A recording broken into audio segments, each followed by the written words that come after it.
Was ist eigentlich meine Lebensaufgabe?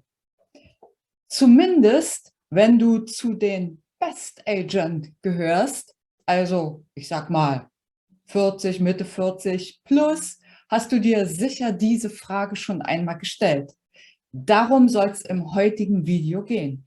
Wie findest du sie und was machst du dann daraus? Aus meiner Erfahrung mit tausenden Seminar- und Coaching-Teilnehmern, aber auch aus meiner eigenen Erfahrung und aus der Erfahrung der Leute in meinem Umfeld weiß ich, dass viele meinen, Lebensaufgabe und Beruf gehen irgendwie Hand in Hand, haben etwas miteinander zu tun.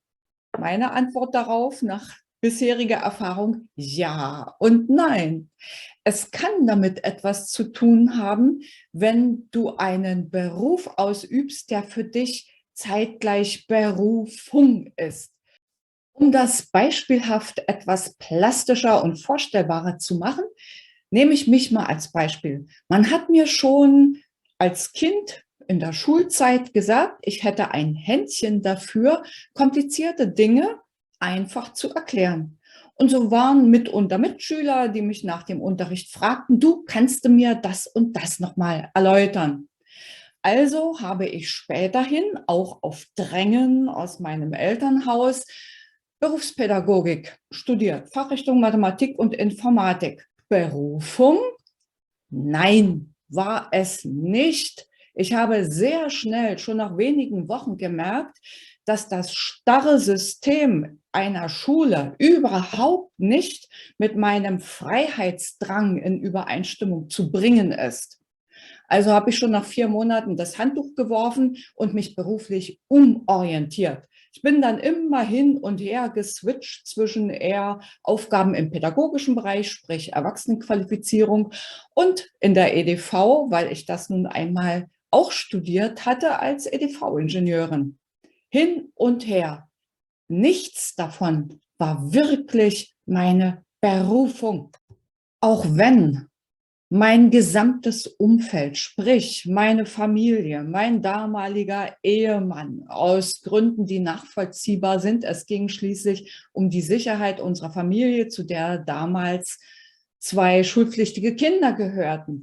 Dagegen waren, bin ich einem so starken inneren Impuls gefolgt und habe 1996 meinen festen Job, den ich hatte, gekündigt und bin in die Selbstständigkeit gegangen. Freiheit, das war mein Ziel.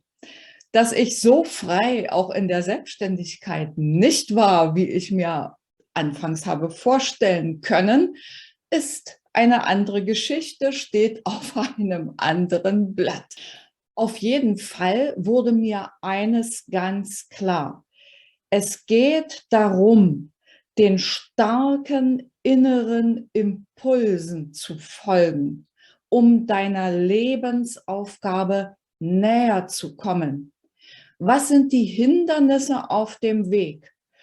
Haupthindernis Nummer 1 sind aus meiner Sicht all die guten Ratschläge, die von außen kommen.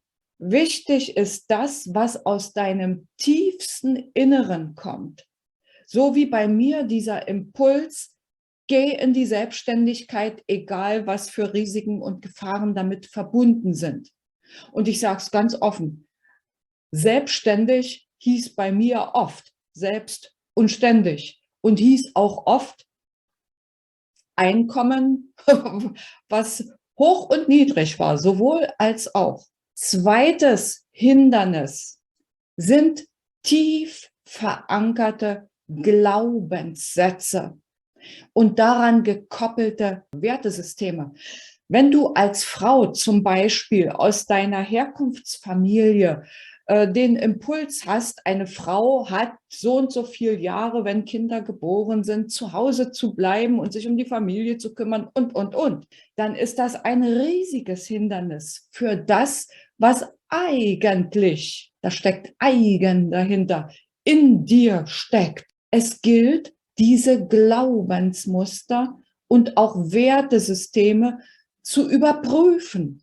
Überprüfen, sind das meine ureigenen oder sind das Fremde, die ich in Kindheitstagen einfach übernommen habe? Ein ganz wesentlicher Punkt. Wenn du schon eine Weile vielleicht meinem Kanal folgst, dann weißt du es. Ich favorisiere absolut Meditieren als das Mittel, um mit deinem höheren Selbst, mit deinem ureigenen in Kontakt zu kommen. Es geht darum, dich unabhängig und frei zu machen von all dem, was von außen auf dich einstürzt, um zu deiner Lebensaufgabe zu kommen. Ich verlinke dir hier unten drunter noch einmal, und du kannst dir das gratis herunterladen, eine Anleitung zum Meditieren. Ich persönlich meditiere täglich. Fakt ist, schon 2016 in der Rückschau wurde mir meine Lebensaufgabe im Rahmen einer Meditation übermittelt. Und dann wurde mir auch klar, warum ich all die vielen Jobs vorher auch gemacht habe. Sie haben im Grunde der Verfeinerung der natürlichen Fähigkeiten und Talente geführt. Eine wesentliche Voraussetzung dafür, überkommene Wertesysteme und Glaubensmuster loszulassen, ist die Selbstliebe, die Annahme deiner selbst ohne Wenn und Aber. Zu all diesen Themen bin ich im Moment dabei, ein E-Book zu schreiben, was ich hoffe, bald beenden zu können. Und späterhin wird es auch ein Taschenbuch zu diesem Thema noch geben. Sei gespannt. Ich werde berichten, wenn es soweit ist. Jetzt erstmal vielen Dank für dein Schauen bis hierher. Ich hoffe, es hat dir etwas genützt und du bist ein Stückchen näher dazu gekommen, was ist meine Lebensaufgabe, worum geht es dabei eigentlich? Ich wünsche dir eine gute Zeit. Bis zum nächsten Video. Tschüss.